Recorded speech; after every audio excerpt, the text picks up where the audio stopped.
Kabanata 2541. Isang silver lining.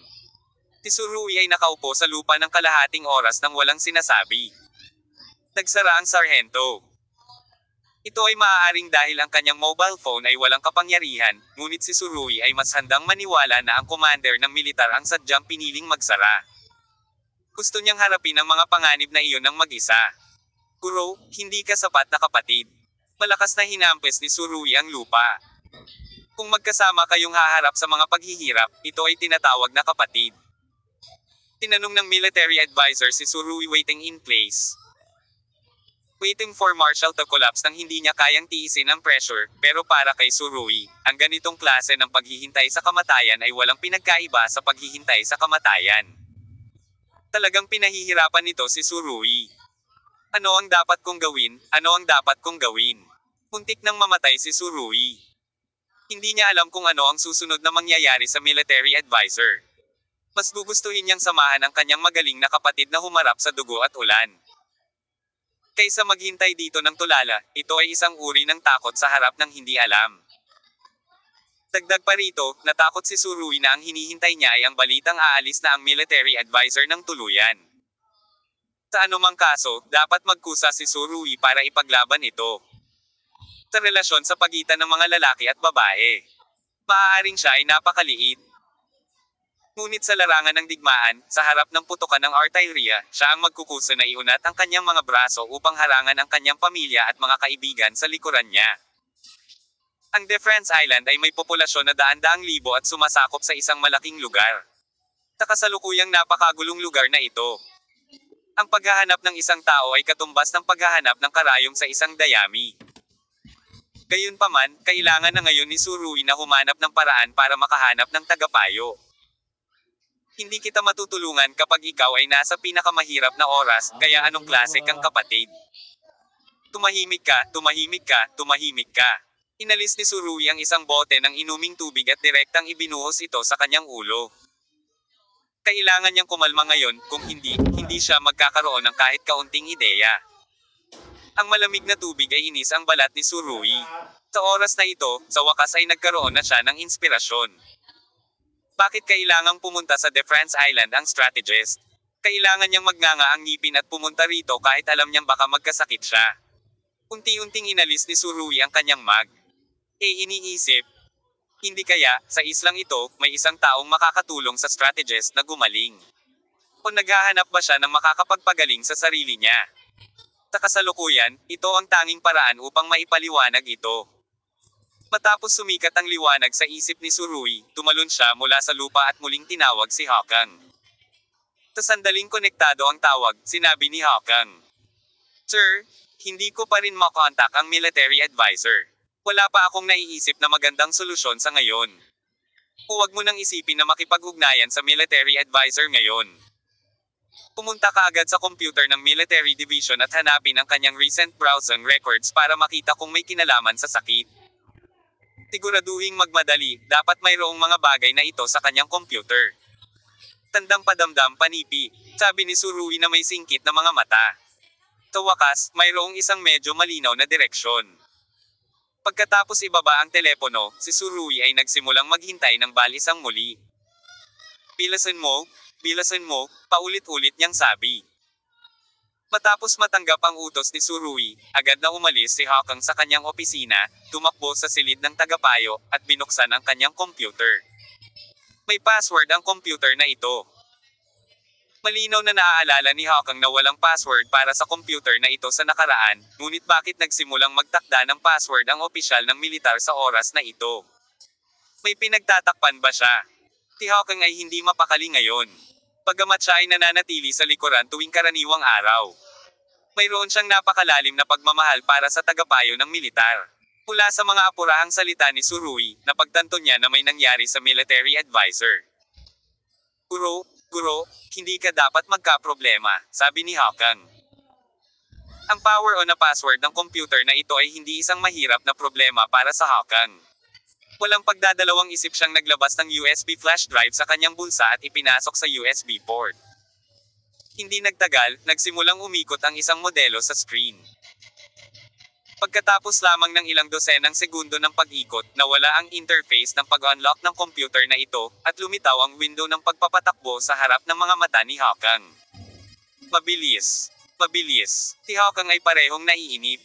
Ang kanyang bibig ay patuloy na bumubulong, at ang kanyang mga daliri ay nagtap sa keyboard, sinusubukan upang mabilis na mahanap ang resulta na gusto niya. Pinuksan niya ang browser at nalaman na walang laman ang column ng history ng pagbabrowse, at na-clear na ang lahat ng record. Malinaw, ang strategist ay napakamaingat, at naisip niya na maaaring gamitin ng iba ang computer na ito upang makahanap ng ilang mga pahiwatig. Gayunpaman, kahit na ang pares na ito ng mga tagapayo ng militar ay na-clear ang mga record sa pag-browse sa computer. Sa harap ng Hawkang, hindi ito isang mahirap na problema, hanggat ang hard disk ng computer na ito ay hindi pa ganap na nawasak, kung gayon ang lahat ay mababawi. Nag-type si Hawkang ng ilang linya ng code sa interface ng operasyon, kaya nakita niya ang mga nakaraang talaan ng paghahanap ng dibisyon ng militar. Diyos ko! Pagtingin sa mga salita sa screen, nanlaki ang mga mata ni Hawkang at ibinuka ang kanyang bibig sa hugis, o, ang kanyang mukha ay puno ng hindi makapaniwala. Pagkatapos niyang mag-browse ng ilan pang mga record, mabilis niyang kinuha ang kanyang telepono, sinabi.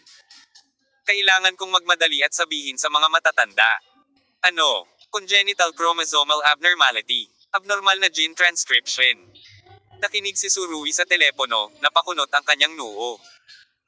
Hindi naman sa hindi pa niya narinig ang mga katagang ito, ngunit hindi niya naisip na lalabas ang mga terminong ito sa mga dibisyon ng militar. Ang ilang mga pasyente na may congenital chromosomal abnormalities o pagtanggal ay maaaring nahihirapang lumaki. At ang ilang mga depekto ay napakalinaw na makikita sa isang sulyap. Ngunit ano ang tungkol sa dibisyon ng militar ngayon? Ang kanyang lakas napakalakas. Tila hindi ito problema, at, sa pagtingin sa kanyang sakit, tila hindi ito sintomas ng mga chromosomal na problemang iyon. Gayunpaman, mabilis na naisip ni Surui ang isa pang binanggit ni Hawkang. Salita. Bahagi ng problema sa transcription ng gene, ano ang nangyayari? Alam niya ang kaunting biology at nauunawaan niya ang kaugnayan sa pagitan ng mga terminong gene, at transcription, at chromosome. Alam niya na ang mga gene ang pinakamasalimuot na bagay sa katawan ng tao. Kahit na ngayon, ang mga siyentipiko ay hindi pa ganap na matukoy ang mga genetic na lihim ng katawan ng tao. Kahit na ang DNA ay tinatawag na pinakamahiwagang code sa mundo, hindi ito imposible. Ang transcription ng gene ng mga normal na tao ay wala sa anumang sitwasyon. Gayunpaman, ang ganitong uri ng genetic code ay lubhang komplikado at magkakaibang. Maaaring may problema sa isang partikular na link na magdudulot ng ilang hindi maisip na kahihinatnan. Bakit ito nangyayari? Ano ang sitwasyon sa dibisyon ng militar? Nagpatingin na ba siya sa doktor? May problema sa gene transcription. Bakit ito nagpapalubha ng kanyang sakit? Ang serye ng mga tanong na ito ay nagsimula ng tuloy-tuloy mula sa Surui, ito ay lumabas mula sa kaibuturan ng aking isipan. At pagkatapos ay hindi ako makaalis. Kahit anong hulaan niya, walang kwenta, at masasagot lang niya kapag nagpakita na ang strategist. Pero, magpapakita pa kaya siya? Sa totoo lang, pagkatapos bigkasan ni Hawkang ang mga pangunahing salita tulad ng chromosome at gene, ang puso ni Surui ay nagsimulang lumubog ng husto. Ito ang pinakakomplikadong bagay sa katawan ng tao, at ang pinakamutong gilid na gamot sa mundo ay maaaring hindi ganap na masagot ito. Ang laboratorio ng Templo ng Kamatayan ay gumawa ng ilang mga tagumpay sa pagbabago ng tao at gumawa ng ilang mga tagumpay sa pag-decipher ng genetic code. Ngunit ang mga tagumpay na ito ay maaaring hindi sapat upang malutas ang likas na genetic na problema ng katawan ng tao. Naniniwala si Surui na gaano man kalakas ang Temple of Death, magiging mahirap na makamit ang tagumpay sa lugar na ito. Gayunpaman, paano kung ang mataas na antas ng laboratorio ng Templo ng Kamatayan ay talagang pinanghahawakan ang ganitong uri ng pananaliksik at hindi ito isinasabuhay? Matapos magkaroon ng ideyang ito, biglang nagkaroon ng pag-asa si Surui. Kung mayroong anumang organisasyon sa mundo na higit na nakakaunawa sa katawan ng tao, ito ay ang Templo ng Kamatayan. Kahit si Surui ay hindi ginawa ang naisip niya.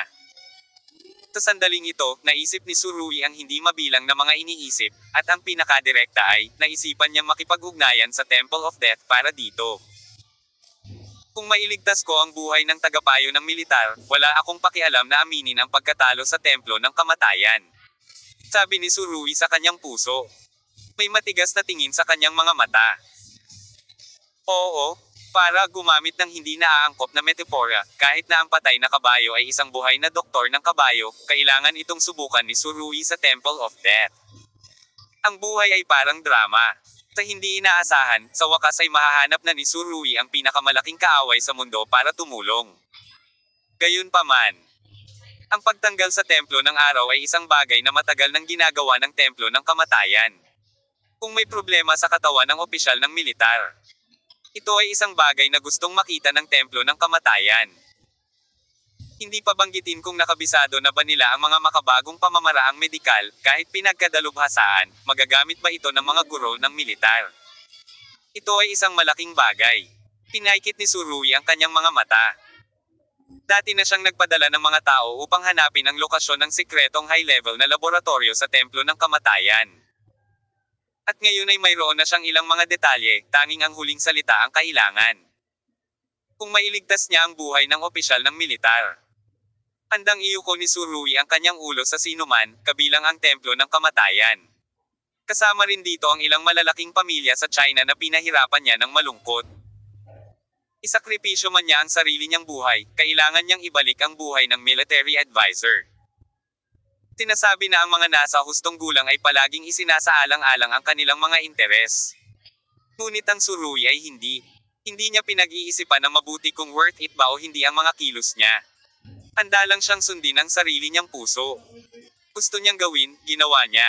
Nais ng kanyang puso na iligtas ang dibisyon ng militar, pagkatapos ay gagawin niya ito ng walang anumang pagsisisi. Sa maikling 2 minutong ito, hindi mabilang na mga ideya ang pumasok sa isip ni Surui. Nakapagdesisyon na siya. Matapos ibaba ang tawag ni Hawkang, makikipag-ugnayan kaagad siya sa templo ng kamatayan. Bagamat pinatay niya ang napakaraming sugo sa templo ng kamatayan, handa si Surui na tiisin ang kahihiyan at pagpapahirap sa kanyang mortal na kaaway para sa kapakanan ng kanyang strategist. Diyos ko, Diyos ko. Nagbabrowse pa rin si Hawkang sa web. Hawak niya ang phone sa isang kamay at mabilis na nagtatype sa keyboard gamit ang kabilang kamay, panay ang buntong hininga. Hawkang, ano pa ang nahanap mo? Sabi ni Surui na may singkit na mga mata. Huminga ng malalim si, Your Excellency, Hawkang para pakalmayan ang kanyang pagkabigla. Nasugatan ng military division. Alam kong nasugatan siya, anong uri ng pinsala? Huling lumubog ang puso ni Surui. Ngayon, ang bawat salita ni Hawkang ay isang malaking dagok sa kanya. Ayaw ni Surui na makita ang aksidente ng military division, ngunit ang sunod-sunod na balitang ito ay sunod-sunod na dumating, na naging dahilan upang maging blanko ang isip ni Surui. Kabanata 2542. Huwag mawala ng pag-asa. Talagang hindi inaasahan ni Surui na ang military advisor ay may dalang napakaraming sikreto, at ang kanyang katawan na nakabalot sa isang malaking itim na damit ay magtitiis ng labis na sakit. Pabaya talaga ako. Umiling si Surui at nag-isip, habang mas alam niya, mas sinisisi niya ang kanyang sarili. Bilang isang kaibigan. Bilang isang kapatid. Siya ay napakawalang ingat. Napakamangmang sa mga tagapayo ng militar. Kung ang abnormalidad ng dibisyon ng militar ay matatagpuan ng mas maaga. Kung gayon ay maaaring hindi posible para sa dibisyon ng militar na harapin ang gayong mapanganib na sitwasyon ng mag-isa. Hawkang, magmadali at sabihin, anong uri ng pinsala ang mayroon ng dibisyon ng militar? Nang tanungin ni Surui ang pangungusap na ito, bahagyang nanginginig ang kanyang mga daliri. Mas halata pa sa panginginig ng mga daliri niya ang boses niya.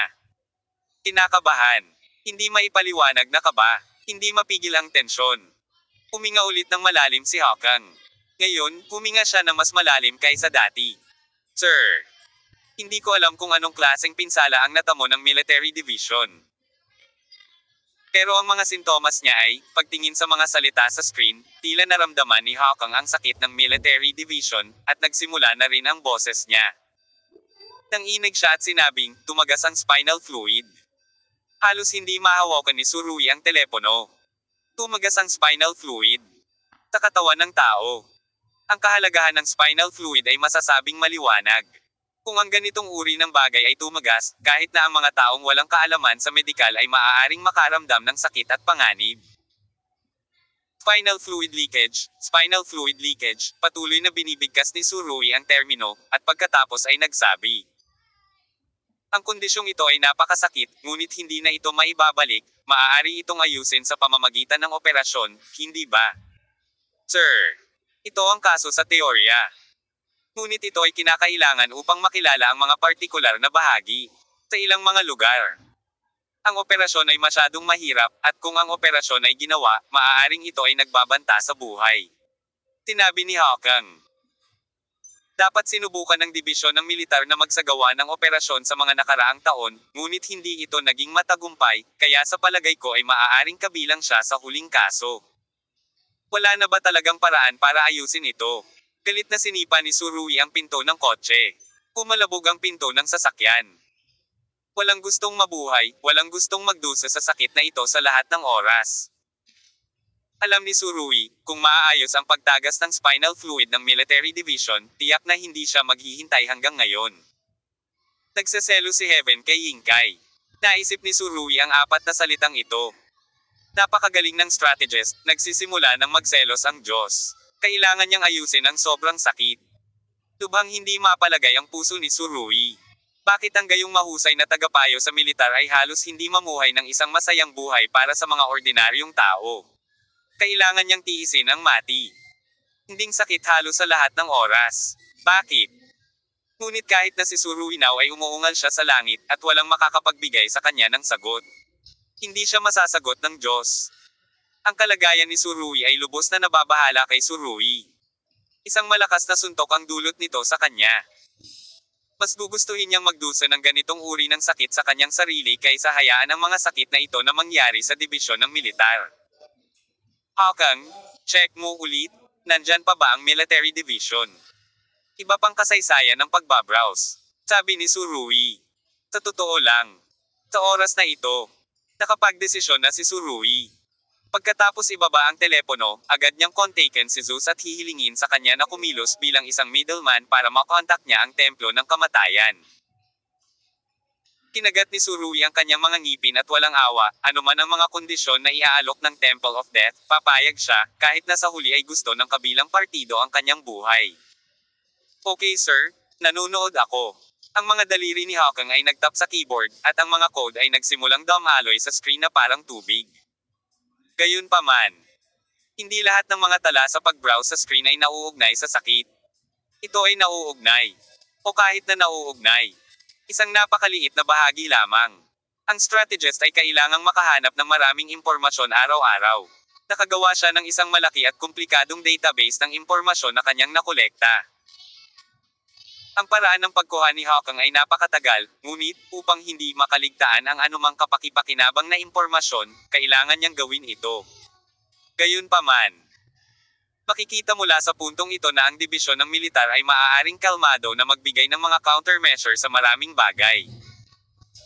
At siya ay karaniwang may napakaraming bilang ng ang pagkilos ng pagkolekta ng impormasyon ay ganap na hindi mapaghihiwalay mula sa relasyon. Gaano man katalino ang mga tao, hindi nila maaaring baliwalain ang kanilang karaniwang pagsisikap. Ang malaki at nakakagulat na database ng mga dibisyon ng militar ay ang pinakakaraniwang halimbawa. Habang sinasala ang impormasyon, sinabi ni Hawkang kay Surui. Sir, sa tingin ko ay masakit ang pagtagas ng spinal fluid ng Military Division, ngunit hindi ito ang pinakamahalagang problema. Ang pangunahing problema ay ang kanyang chromosome at gene transcription. Tama ka, sinabi ni Surui sa malalim na boses. Maaaring napakasakit ang pagtagas ng spinal fluid. Ngunit hindi mataas ang posibilidad ng pagkamatay. Ngayon gusto ko lang na hayaang mabuhay ang dibisyon ng militar, mabuhay muna, at pagkatapos ay isaalang-alang ang mga usapin sa kalusugan. Ang focus ni Surui ay lumabas na, at walang magiging paglihis sa direksyon ng paghawak ng mga bagay sa ganitong paraan. Sinabi ni Hawkang habang tinitingnan ang screen. Ang strategist ay naghanap ng maraming kaso tungkol sa pag-aayos ng gene sa web. At tila tumingin siya sa mga nangungunang medikal na koponan sa Estados Unidos at China, ngunit wala siyang nakita. Ang epekto. Umiling si Surui, inaasahan na niya ang resultang ito. Kung hindi, talagang imposible para sa strategist na patuloy na magdusa ng napakalaking sakit. Anong nangyari mamaya? May progress na ba? Pinaikit ni Surui ang kanyang mga mata. Mukhang wala ng bagong medical records para sa military division pagkatapos nito. Si Hawking, isang binata na may lumilipad na personalidad, ay nagdala rin ng kalungkutan sa kanyang boses sa oras na ito. Oo, ang strategist ay tila sumuko na. Ang mga mata ni Surui ay naglabas ng dalawang maliwanag na ilaw. Kahit ano paman, sumuko na ang strategist, hindi tayo maaaring sumuko, kailangan nating maghanap ng paraan upang malutas ang pisikal na problema ng strategist. Sa halip na sabihin kay Hawking na marinig ito, mas mabuting pasayahin ang sarili. Iligtas ang mga tagapayo ng militar anuman ang mangyari, anuman ang gastos. Okay, I get it. Hawking, sige tingnan mo, at tawagan mo ako kung may importanteng balita, sabi ni Surui. Handa na siyang ibaba ang tawag at kontaken kaagad si Zeus. Hindi ko inaasahan na sa wakas ay yuyuko ako sa templo ng kamatayan. Gayunpaman, kusang loob na iniyuko ni Surui ang kanyang ulo sa pagkakataong ito para sa kapakanan ng kanyang military advisor. Wala siyang reklamo. Nang halos pinindot ni Surui ang hang up button, biglang tumunog ang boses ni Hawking. Sir, hindi, huwag mo pa ring ibababa ang tawag. Tigaw ni Hawking. Ano ang nangyayari? Biglang nagsalubong ang mga kilay ni Surui. Nakita ko ang isang napakahalagang balita. Nagtaas ng oktabo ang boses ni Hawking, halatang pambihira ang kahalagahan ng balitang ito. Halika, naririnig ni Surui ang mahinang pag-asa sa tono ni Hawking.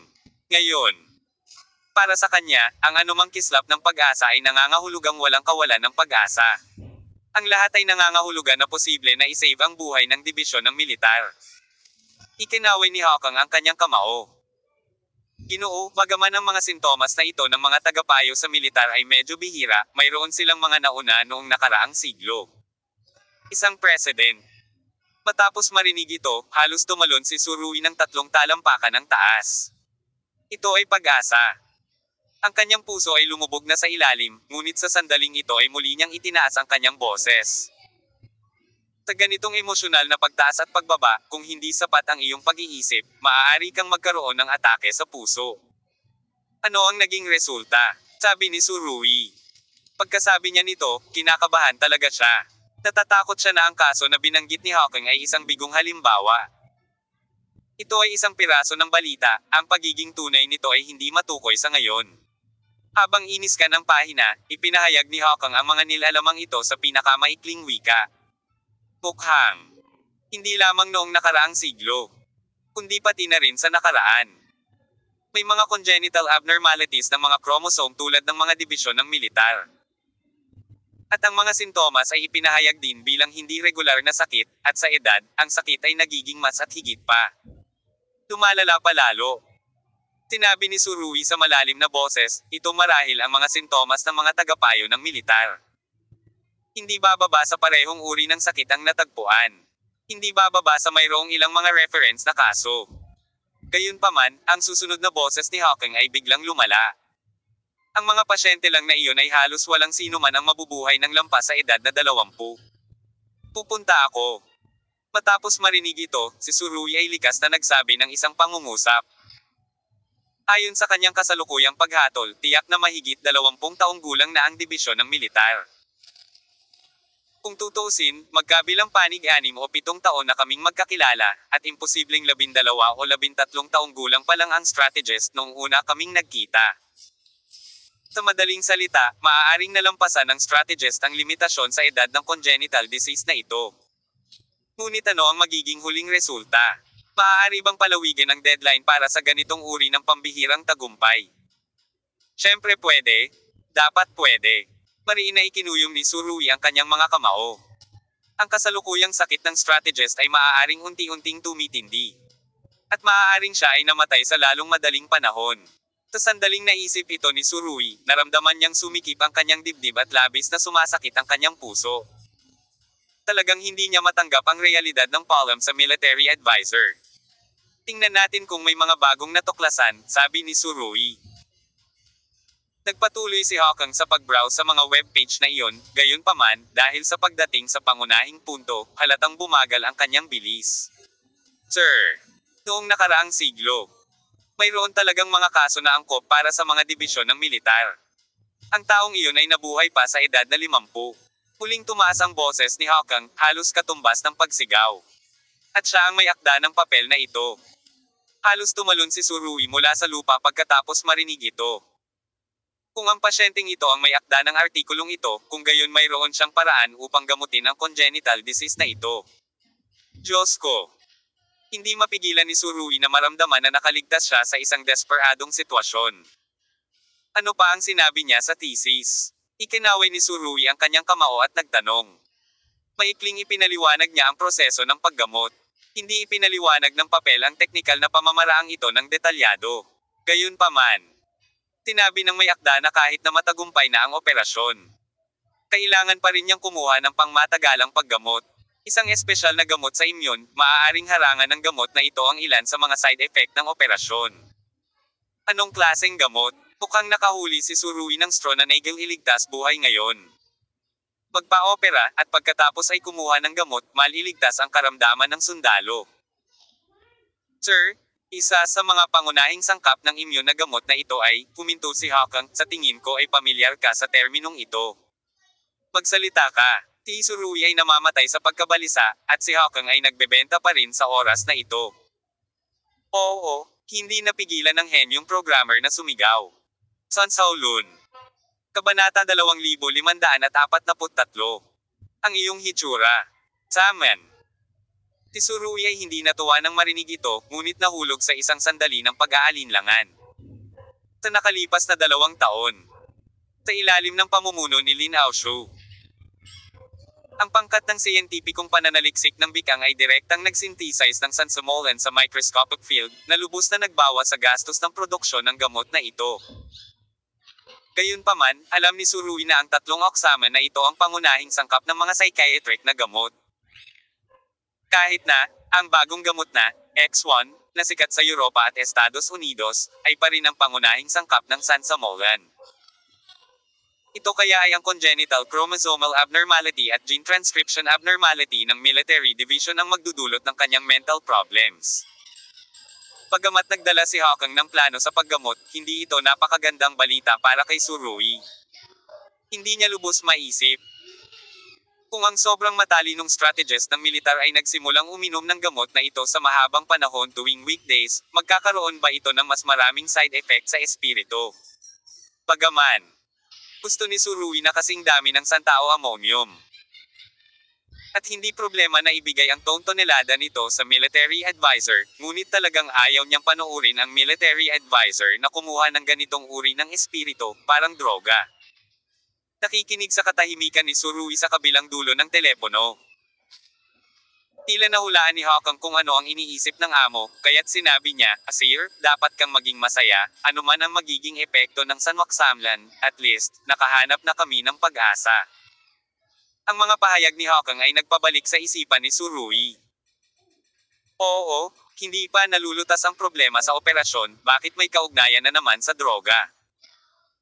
Galit na sinampal ni Surui ang sarili, at pagkatapos ay sinabi kay Hawkang, kung gayon, tingnan mo ngayon, ano pa ang mayroon. Pinuksan ni Hawkang ang 2 pahina, tila may bahid ng kahirapan sa kanyang tono. Hindi. Anong nawala? Wala na yung papel. Tinubukan ni Surui na sugpuin ang kanyang masalimuot na damdamin. Naginampanan ni Hawkang ng ilang sandali. Ang paglipad sa langit, at ang pagbagsak sa ilalim ng lambak sa ilang sandali, ay sadyang masyadong nakamamatay. Sa wakas ay sinabi ng may akda na siya ay maayos na ngayon at na ang kanyang buhay ay mabuti. At pagkatapos ay ang papel ay tapos na, dagdag ni Hawkang na hindi nasisiyahan, ito ay talagang isang palpak na papel. Kaya lang, bago tuluyang humina ang kanyang boses, tila may naisip si Surui, at agad na sumagot. Tingnan mo, saan binasa ng strategist ang artikulong ito?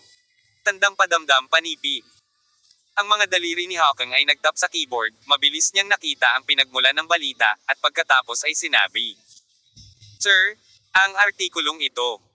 Ang background ay hindi maliit. Galit na sumagot si Surui, bilasan mo at huwag mo akong ipagkanulo. Hindi maliit ang background, tama. Kung ito ay naipublish sa isang maliit na kilalang magazine, pagkatapos ay ang artikulong ito. Ang reference significance ay malayo mas mababa kaysa sa naisip. Ang artikulong ito. Lumahok sa taunang nangungunang 10 pangagham na mga parangal sa pananaliksik sa Estados Unidos 10 taon na ang nakararaan. At sa wakas ay nireranggo ang ikapito sa kabanata. Malakas na sigaw ni Hawkang. Nanginginig ang mga daliri niya. Wala akong mahanap na mas makapangyarihan kaysa dito. Bahagyang kumikibot din ang mga daliri ni Tsuruoy na nakahawak sa telepono. Nanginginig. Mabilis na hanapin ang balita sa oras na iyon. Nahanap ko na. Agad na nagsimulang magkwento si Hawkang kay Tsuruoy. Sa totoo lang, noong panahong iyon, iminungkahi ng ilang siyentipiko na ang resulta ng siyentipikong pananaliksik na ito ay dapat ay ranggo sa unang kabanata. Dahil ito ay may kahalagahan sa panahon para sa pag-decipher ng genetic code ng tao. Ngunit karamihan sa mga hukom hindi sumasang-ayon. Dahil ang resulta na ito ay hindi pangkalahatan. Pagkatapos ng lahat, ang posibilidad ng mga taong dumaranas ng congenital disease na ito ay mas mababa sa 1 sa 1,000,000. Kaya ang resultang ito ay nireranggo sa ikapitong kabanata sa kabanata 7 sa pagpili ng taong iyon. Alamin kung sino ang may akda. Halos lumundag ang puso ni Tsuruoy sa kanyang lalamunan. Bihira na siyang masyadong excited sa nakaraan. Kung matagumpay mong mahahanap ang may akda ng artikulong ito. Matapos siyang mahanap ng strategist, naging maayos ang lahat. Napakaganda ng ideya ni Tsuruoy, ngunit hindi niya alam kung anong uri ng balita ang susunod na sasabihin sa kanya ni Hawkang. Siya kahit noong teenager pa siya nang pinatay ni Chapter ang isang kaaway, hindi pa siya gaanong kinabahan. Ang pawis sa palad ni Tsuruoy ay nagsimulang tumulo. Hawkang muli niyang sinabi, "Sir, ang may akda ng artikulong ito. Si Dr. Akins, na minsang nagturo sa Harvard University sa Estados Unidos, at ang pinakabatang propesor sa kasaysayan ng Harvard University." Tumango si Tsuruoy. Upang makamit ang gayong mabungang mga resulta sa ilalim ng pagpapahirap ng ganitong uri ng sakit, kailangan kong sabihin na itong si Dr. Akins ay isa ring diyosa na seloso. Gayunpaman, sa pamamagitan ng kanyang sariling pagsisikap, nagtagumpay siya sa likas na kaayusan. Nasa Harvard pa ba siya? Mahahanap natin siya agad. Tuwang-tuwang sabi ni Tsuruoy. Hindi siya makapaghintay na makita ang propesor na ito ngayon. Master, biglang naging stagnant ang tono ni Hawkang. Ano ang nangyayari? Tanong pabalik ni Tsuruoy, at ang pag-aalinlangan ni Hawkang ay nagbigay sa kanya ng napakasamang premonition. Mukhang medyo mahirap. Nang sabihin ito ni Hawkang, bigla siyang nawala ng lakas. Anong nangyari? Tanong ni Tsuruoy na nagngangalit ang mga ngipin. Dr. Akins, Hawkang sighing. Siya ay nawala 8 taon na ang nakakaraan. Nawawala. 8 taon na ang nakalipas. 8 taon nang nawawala. Patay ba yan o buhay?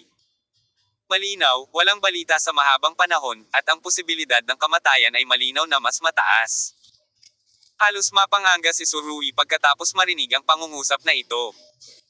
Napatayo na lang siya sa lupa, nang mahina ang support legs niya, natisod siya, at napaupo siya ulit sa lupa. Makikita na ang balitang ito ay talagang tumama kay Tsuruoy.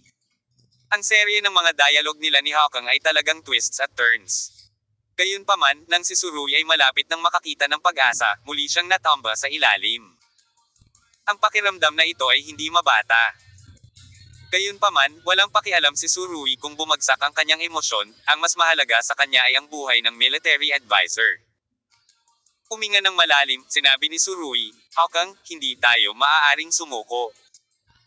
Ito ay naghihikayat kay Hawkang, kundi pati na rin sa kanyang sarili. Kahit anong mangyari, hindi siya pwedeng sumuko. Malalim na tumango si Hawkang. Maaari mo bang malaman kung saan nawala si Dr. Akins? Tinubukan ni Tsuruoy na ayusin ang kanyang mga iniisip. Ang isang talentong tulad niya ay pagtutuunan ng pansin ng mga awtoridad ng US at mawawala ng walang dahilan. Napakababa ng posibilidad na ito. Bukod dito, imposible para sa gobyerno ng US na imbestigahan o itala ang bagay na ito. Pagkatapos ng isang paghinto, sinabi ni Tsuruoy, maaaring may kinalaman ang usaping ito sa CIA at FBI. Kung maaari, ihak ang kanilang mga system at tingnan. Okay, Panginoon ko. Tumango si Hawkang. Ngayon, nilinaw na ang pagkakakilanlan ng taong ito, kaya madaling mahanap ang susunod na direksyon. Sir, taken kita sa loob ng kalahating oras. Ang mga depensa ng mga pangunahing sistema sa Estados Unidos ay na-upgrade kamakailan. At maaaring kailangan ko ng kaunting oras, mataimtim na sabi ni Hawkang. Ayos lang, maghihintay ako. Pagkatapos magsalita ni Surui, ibinaba niya ang telepono. Sa mga panahong tulad nito, walang silbi kahit na naiinip ka, at sa wakas ay natagpuan mo na ang pangunahing palatandaan. Ang susunod na gagawin ay manahimik ng paghihintay. At least, may pag-asa, di ba? Ito ay mas mahusay kaysa sa walang magawang kawalan ng pag-asa. Umupo si Surui sa lupa upang ayusin ang kanyang emosyon, at nalaman na nakatayo na si Junko Jiuyang sa kanyang likuran sa isang punto. Nakasuot pa rin siya ng hot pants at masikip na vest. Siya ay may bumpy figure at napakaganda. Kung hindi dahil sa mahabang kutsilyo sa kamay niya. Iisipin ng sino man na hindi matangkad ang taong ito. Ang magandang babae ay itinuturing na isang mag-aaral sa kolehiyo na puno ng kabataan. Gayunpaman, ang naturang mag-aaral sa kolehiyo ay isa ng jonan sa antas ng pambansang kayamanan ni Toyo, bagaman maaaring hindi na siya muling magtatrabaho para kay Toyo. Bakit ka pumunta dito? Tumingin si Surui sa malalaking mata ni Junko at umiwas ng tingin, kumusta si Victoria? Ang hindi malay na mga mata ay umiwas at nabigong makatakas. Sa mga mata ni Chauncey, nakita na niya ang pulang eye sockets ni Surui at ang mga eyeballs ng dugo. Hindi pa gumuho ang emosyon ni Victoria, unti-unti na siyang bumabalik sa kalmado, tutal nangyari na ang katotohanan, kaya lang niyang tanggapin. Sinabi ni Junko. Siya ay isang napakalakas na babae. Nang marinig ang pangungusap na ito. Lumingon si Surui at nalaman na sila ni Victoria ay pinaghiwalay ng maraming sasakyan at hindi sila nagkikita. Ngayon pa lang. Tinadya ni Surui na lumayo ng kaunti nang nasa telepono siya para maiwasang magalit. Mukhang natuklasan ng iba. Huwag kang mag-alala, kasama niya si Daniel Sharp. Umiling si Junko. Lahat sila ay mahihirap. Juniko Jiuyang, Daniel Sharp, at Victoria. Ang tatlong babaeng ito ay matatawag na kay-abangan ng langit. At lahat ay may isang bagay na ikinaiinggit at napupuot sa karamihan ng parehong kasarian, ang isa ay si Xiangnin, ang isa ay anak ng hari ng mga Diyos. At ang isa ay may dugong British Royal. Sa Middle Ages, kahit na ang mga taong ito ay tinatawag na mga prinsesa, hindi ito isang pagmamalabas. Ngunit ngayon, ang bawat isa sa kanila ay may kanya-kanyang problema.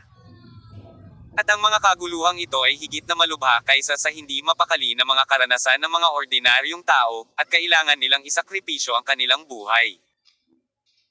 Kung mas mataas ang iyong paninindigan, mas malayo ang iyong makikita, ngunit ang presyon at panganib na iyong kinakaharap ay higit pa sa imahinasyon ng mga ordinaryong tao. Well, mabuti. Tumango si Surui. Actually, sa palagay ko, mas malala pa ang kalagayan mo kaysa kay Victoria. Sabi ni Junko Jiuyang. Tumayo siya sa tapat ni Surui, nakatitig sa mga mata ng isa't isa.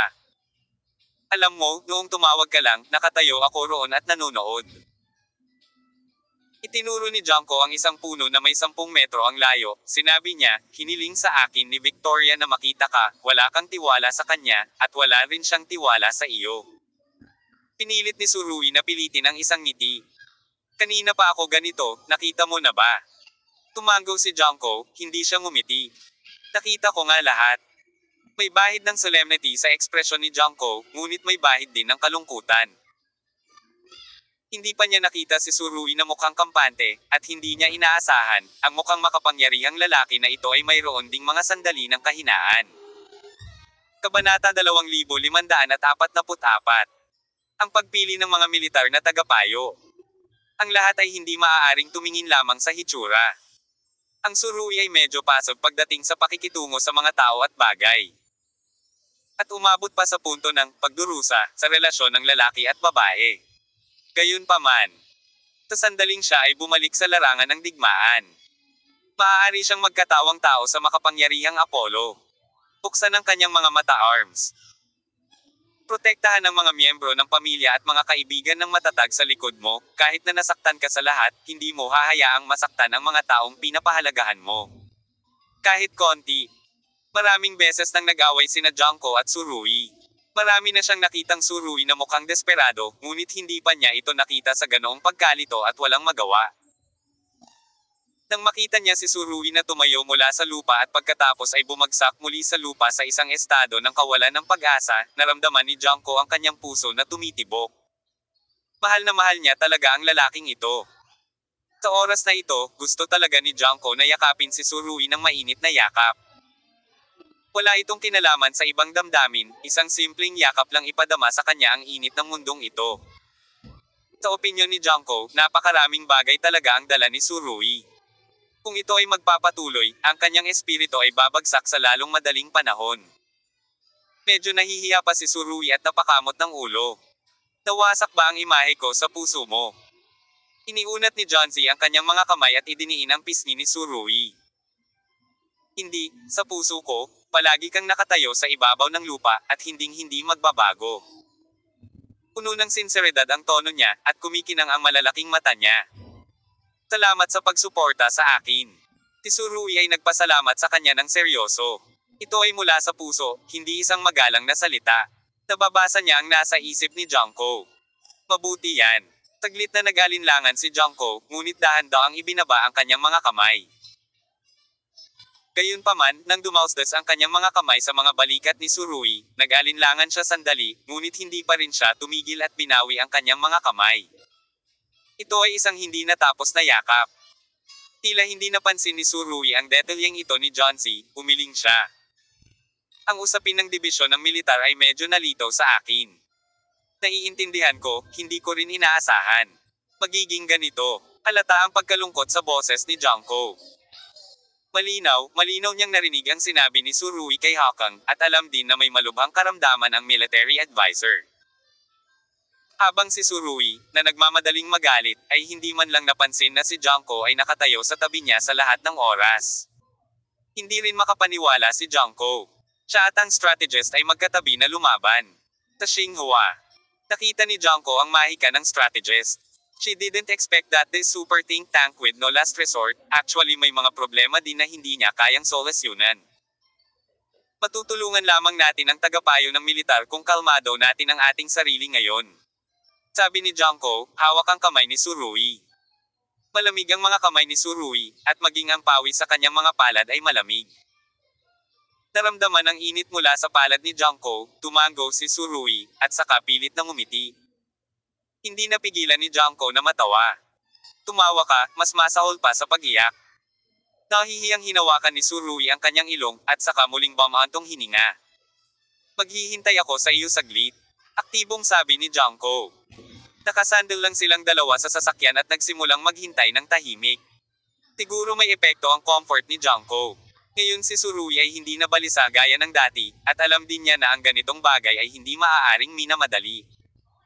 Hoy, hindi pa nahahanap ang kapatid ko. Huwag mong kalimutan ang ipinangako mo sa akin. Matapos ang mahabang katahimikan ay biglang nagsalita si Junko.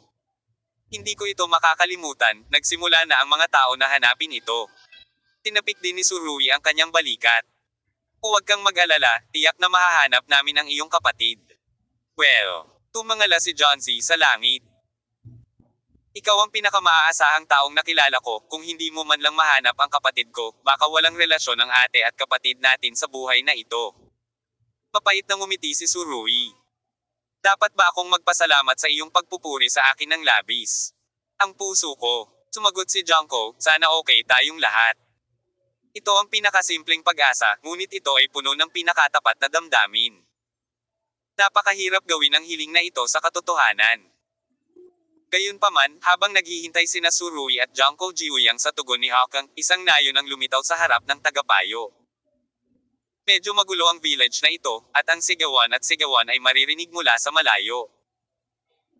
Nais ng strategist na maglibot, ngunit ang lugar ng nayon na ito ay medyo malaki, at ito ay masyadong matagal at labor-intensive upang maglibot. Ang strategist ay palapit ng palapit, at nalaman na ang sitwasyon dito ay trahedya. Isa itong malaking nayon kung saan magkakasamang naninirahan ang tatlong pangkat etniko. Dito, nagsasama-sama ang Ropsey, Tmian at Varna sa loob ng maraming taon. Sa isang pamilya. Ang asawa ay maaaring Smith, isang etnikong grupo, ang kanyang asawa ay mula sa pangkat etniko ng Varna, at ang mga anak ay sumusunod sa angkan ng ina. Kung hindi dahil sa pagsiklab ng kaguluhang sibil. Ang mga dibisyon ng tribo ng De France ay lalong lumalabo, at dahil sa salungatan na ito, ang unti-unting malabong mga hangganan ng tribo ay biglang naging malinaw, kahit na matalim. Tayo. Sa naturang saradong isla. Ang mga salungatan sa pagitan ng mga tribo ay tumagal ng daan-daang taon. Bagaman mahinahon ang panahon sa mga taong ito. Naaalala pa rin ng mga taga-isla ang kanilang pagkakakilanlan sa kanilang mga buto. Kapag may nangyari, agad na pumila sa pangalan ng tribo. Kaya naman, bagamat hindi magkaaway ang mag-asawa dahil sa magkaibang pananaw sa politika, nag-aaway pa rin sila sa bahay, at may mga nag-aaway pa, at ang mga anak na pinaghihigpitan din ng tribo ay nasa dilema. Hindi ko alam kung dapat ko bang tulungan ang aking ama o ang aking ina. Ipinapakita nito na ang bawat De Frances ay may malakas na pakiramdam ng karangalan ng tribo at kamalayan ng komunidad. Gayunpaman, hindi talaga nila naiintindihan na ang pagkakaisa ng maliit na pamilya ay mas mahalaga sa artificial na nilikhang kaguluhan na ito, lahat sila ay naliligaw. Gayunpaman, ang mga away sa pagitan ng mag-asawa ay wala, at ang pinakakahila-hilakbot na bagay ay ang nayon ay nahahati sa tatlong magkakaibang paksayon. Tangalan ng tribo. Ang Varna at ang Ropsey ay nagkakaisa laban sa mga Smian. Magkapit-bahay kaming lahat kapag araw ng linggo. At kami ay mabuting magkaibigan na maaaring mag-inuman ng magkasama. Ngunit sa oras na ito lahat ay umaakyat sa kanilang mga noo at hindi mapigilan ang kanilang pagiging mapusok. Sa sandaling lumitaw ang isang tao. Siya ay nasugatan o kahit na namatay. Kung gayon, lalala pa ang salungatan.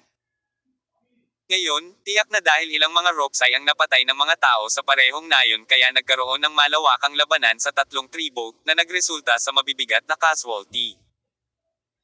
Hindi agad lumapit ang strategist, bagkus ay tahimik na nakatayo habang nagmamasid sa malayo, kahit sa malayo, naamoy niya ang dugo. Ang digmaan ay hindi kailanman isang magandang bagay. Walang sino man ang kayang bayaran ang halaga ng digmaan. Ngayon, unti-unting hamupa ang labanan ng magkabilang panig, ngunit, kung titignan ito, imposibleng bumalik sila sa nakaraan. Ang mapayapa at maaliwalas na buhay nayon sa bundok ay magiging nakaraan na. Ang pinakadilema sa nayong ito sa kasalukuyan ay ang mga taong pinagsasama-sama ang iba't ibang tribo.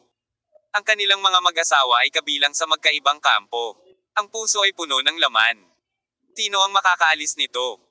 Pinagmasdan ng strategist ang sitwasyon at bumaantong hininga. Alam niya na ang ganitong uri ng salungatan ay malulutas lamang sa loob ng De Frances.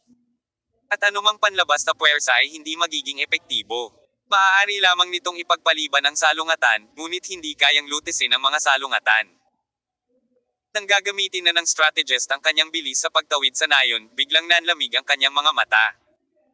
Kasi, sa harap ang tunog ng sasakyan. At, ito ay isang sasakyang pang-militar. Isang hanay ng mga jeep ng militar ang dumaan sa masungit at makipot na daan sa bundok patungo sa nayon. Ano ang gagawin nila? Sa puntong ito, ang sagot ay tila halata.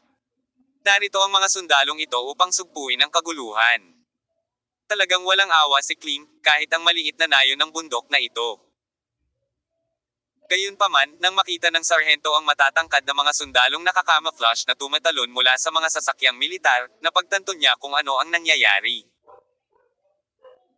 Ang mga nakakamuflage na mandirigma na iyon ay hindi kamukha ng mga aborigine ng De France mula sa kanilang kulay ng balat at mga tampok ng mukha, ngunit ang hitsura ng mga Europeo at Amerikano. Sa oras na ito, ang tatlong kampo ng mga taga-nayon ay napakalinaw pa rin, ngunit ang mga Smithian ay nasa isang disadvantage sa bilang. Sa sandaling ito, ang mga camouflage warrior na iyon ay mabilis na tumakbo sa harapan ng mga taga-Smian, nakataas ang kanilang mga baril, at sila ay nakapila. Nang makitang nagsimula na talagang bumaril ang mga taong ito, masama ang pakiramdam ng mga Varna at Ropsey na iyon.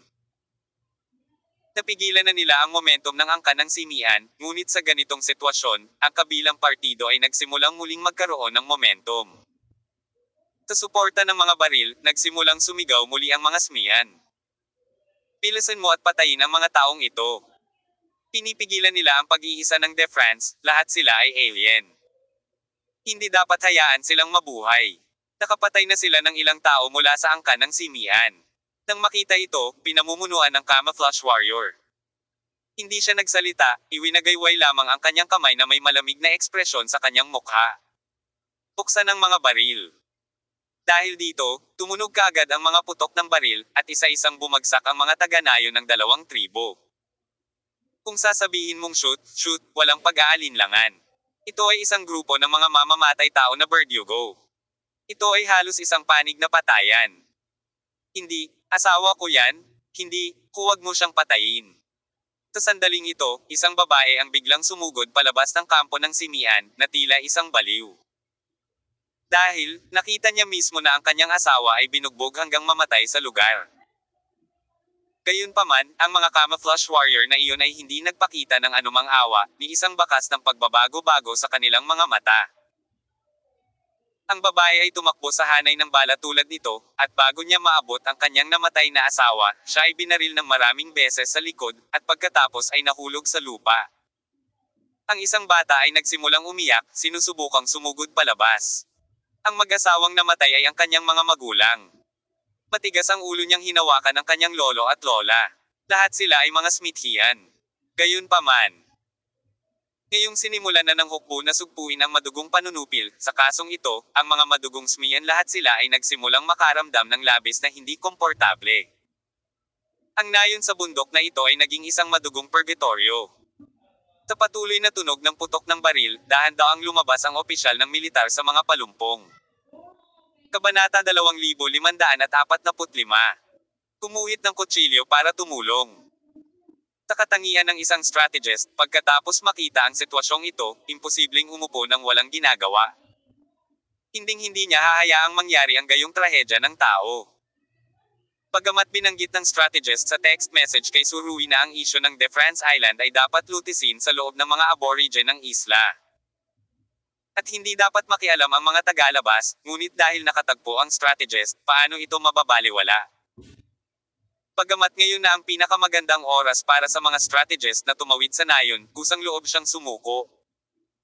Pagkatapos maglakad palabas ng mga palumpong, bumilis kaagad ang opisyal ng militar. Bagamat pansamantalang naibsan ang kanyang pananakit at unti-unting bumabawi ang kanyang pisikal na fitness, mayroon pa ring ilang malinaw na agwat sa pagitan ng kanyang bilis at kanyang pinakamataas na estado. Nais ng strategist na umikot sa likod ng mga camouflage na sundalong ito upang gumawa ng sorpresang pag-atake, ngunit nang tumakbo siya sa kalagitnaan, siya ay natuklasan ng isang Simian. Ang taong ito ay isang panatiko na sumusuporta sa pagpatay sa dalawa pang tribo. Napag-alaman niyang iba ang pananamit ng opisyal ng militar sa kanilang tribo. At may hawak siyang mahabang kutsilyo sa kamay, at kaagad siyang nagbigay ng babala. Damn bastard! Napagalitan ng strategist, at muling bumilis at sumugod. Ang ganitong uri ng matinding sprint ay halatang masamang dumating. Sa oras na ito, ang pagbabalat kayo na may pinakamabilis na tugon na baril na ng sundalo ang sundalo. Gayunpaman, gaano kabilis ang sundalo sa oras na ito? Bago siya tinamaan ng bala, ang itim na tang sword ng sundalo ay nasa harap na ng camouflage na sundalo. Natamba ang lalaki gamit ang isang kutsilyo, at biglang umikot ang strategist, at ang mga itim na damit ay bumangon kasama ng itim na liwanag ng espada. Sa sandaling malapit ka na, sa kakayahang makipaglaban ng santukan ng strategist, halos walang makakapigil. Gustong barilin ng mga camouflage na sundalong iyon ang military division, ngunit bago nila hinaila ang gatilyo, naputol na ng tangkotsilyo ng military division ang kanilang mga lalamunan. Para sa mga taong ito, ang mga tagapayo ng militar ay ganap na walang awa. Kung pahihintulutan ng mga taong ito na magpatuloy sa pagbaril, ang mga tribo ng Varna at Ropsey sa baryong ito ay mamamatay lahat. Brush brush. Ang liwanag ng kutsilyo at liwanag ng dugo ay pumuno sa mga mata ng mga tao ng sabay. Hindi ko alam kung bakit, nang sumalakay ang strategist, ang mga Smithian na nakipag-away sa iba pang dalawang tribo ay nagsimulang makahinga ng maluwag. Napakalupit ng one-sided massacre kanina na halos hominin nito ang ilalim na linya ng kalikasan ng tao. Hanggat isa kang normal na tao, hindi mo mapapanood ang ganitong uri ng patayan ng mga sibilyan. Itong mga patayan, mapahamak. Sa loob ng 10 minuto. Ang lahat ng mga slaughterer sa camouflage uniforme ay nahulog sa lupa. At sa kabilang panig, 2 Dose-dosenang mga taga-nayon ang nahulog sa isang pool ng dugo, at ito ay imposible upang buksan ang mga ito muli, mata, hinding-hindi na muling masisilayan ang isla kung saan sila ipinanganak. Ang strategist ay nakatayo doon. Tahimik na pinapanood ang lahat ng ito, ang dulo ng mahabang kutsilyo ay nakatutok sa lupa, at isang hibla ng dugo ay dahan-daang tumulo pababa mula sa dulo ng kutsilyo. Sa kanyang peak, kakailanganin lang niyang maglaan ng ikatlong bahagi ng oras upang malutas ang laban, ngunit ngayon, ang kahusayan ay bumaba ng husto. Ngunit sa kabutihang palad, hanggat hindi na nangyayari ang sakit ng strategist, ang kanyang estado ay nasa proseso ng patuloy na paggaling. Nakapatay siya ng napakaraming tao, patayin mo siya. Huling umalangaw-ngaw ang isang boses mula sa kampo ng Smian. Ito ay ang parehong panatiko mula sa dati. Una niyang sinira ang kinaroroonan ng military advisor, at ngayon ay sumisigaw siyang patayin ang military advisor. Ang ilang mga taga-baryo ay tumingin sa taong ito na parang tulala, na nagmumura ng lihim sa kanilang mga puso. Anong tanga, hindi ba nila nakikita na napakaraming mga sundalo ay hindi parehong general ng mga dibisyon ng militar? Napaka-wild niyang saway, simpleng nililigawan nito si kamatayan sa isang poste. Sa pagkakataong ito, kahit ang mga Smithian ay hindi nakikiramay sa taong ito. Ang strategist ay binigyan siya ng isang magaan na tingin, hindi nagsalita, tumalikod at umalis. Para sa ganitong uri ng tao, wala siyang interes sa paggawa ng mga bagay. Hindi pinili ng strategist na gawin ito. At ang mga taga-Varna at Ropesay na nawala ng maraming kamag-anak ay hindi makayanan. Sumugod sila sa isang pulutong, pinalibutan ang dating mayabang na lalaki at marahas silang binugbog. Tayo. Ang strategist ay hindi na huminto, at ang figure sa itim na damit ay muling naglaho sa gubat. Nakatingin ang ilang mga Varna at Ropesay sa direksyon kung saan nawala ang military advisor. Alam nila na ang itim na figurang ito na nahulog mula sa langit ay mananatili sa kanilang alaala magpakail. Anman, magpakailanman. Ang strategist ay hindi lumayo, ngunit nakahanap ng isang nakatagong lugar upang mabawi. Ganun kalakas na ehersisyo, medyo nalulula nga ang katawan. Umaasa na lamang ngayon ang strategist na hindi na siya makakatagpo ng anumang pag-urong bago makarating sa kanyang destinasyon. Matapos magpahinga ng 10 minuto, muli siyang tumayo at naglakad patungo sa malayo. Gayunpaman, tila isang arko ang kanyang paglalakad. At pagkaalis pa lamang ng military advisor, pinagmasdan ng mga taga-nayon ang mga bangkay sa buong lupa at biglang napagtanto ang kabigatan ng problema. Napakaraming sundalo ng camouflage ang namatay dito, paano ipaliwanag? Malinaw na hindi sila ang lokal na hukbo ng De France. Dapat itong nakita ni Klimt mula sa ibang mga lugar. At habang tumatagal, lalong lumalaki. Lalong panganib ang haharapin ng mga Varna at Ropesay na nabubuhay pa. Imposibleng asahan ng mga tagapayo ng militar na mahuhulog mula sa langit. Ang misteryosong lalaking nakasuot ng itim na lalaki na lumitaw ay makakapagligtas lamang sa kanila saglit. At imposibleng mailigtas sila habang buhay. Pagkatapos ng one-sided massacre kanina lang, ayaw nang makipagdigma ang tribong Simian at ang dalawa pang tribo. Pagkatapos ng maikling pag-uusap, nagpasya silang umalis dito pansamantala. Pagkaalis nila, nagsimulang tumunog ang walkie-talkie sa baywang ng isang patay na camouflage na sundalo.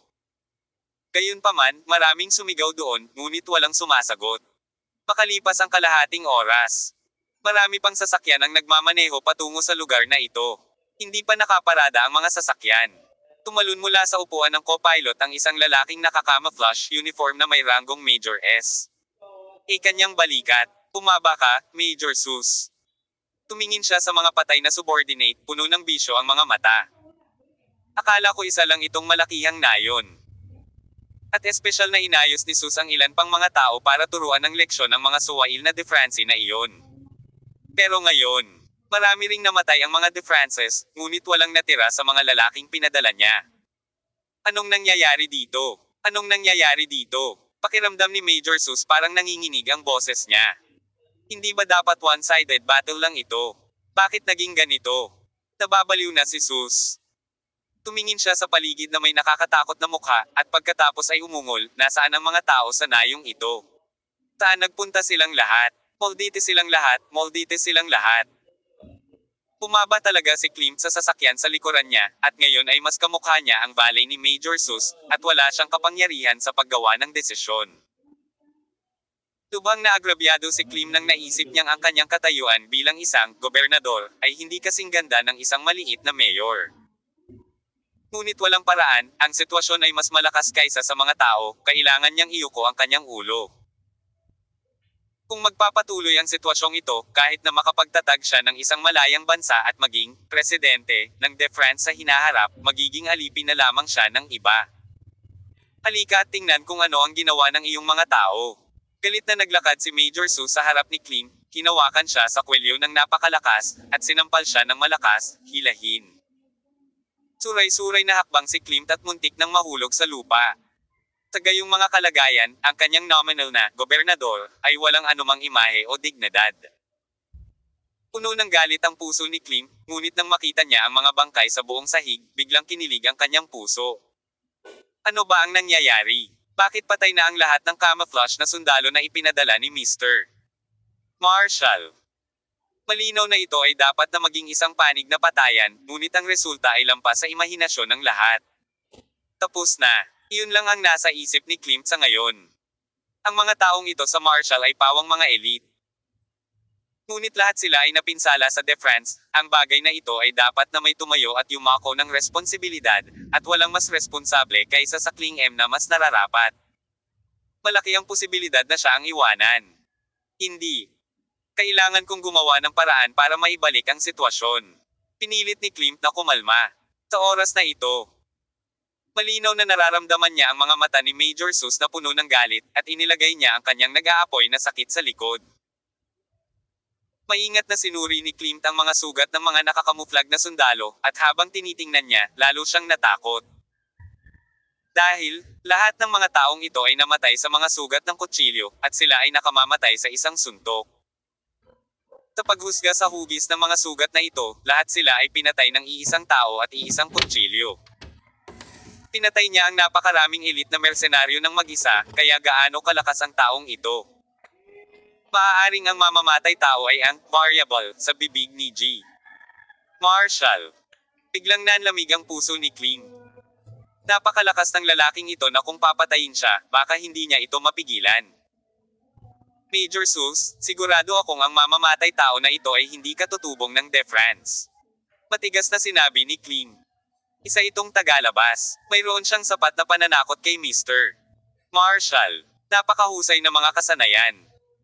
Napakatalino ni Klimt, sadyang pinaalis niya si Marshall sa oras na ito para maakit ang atensyon ni Sus. Tigilan mo siyang gamitin ang sarili niya bilang punching bag. Ano? Ang parehong tao. Umakbang si Sus, marahas na kumunat ang kanyang mga kilay, tiningnan ang kalagayan ng patay, at saka huminga ng malalim.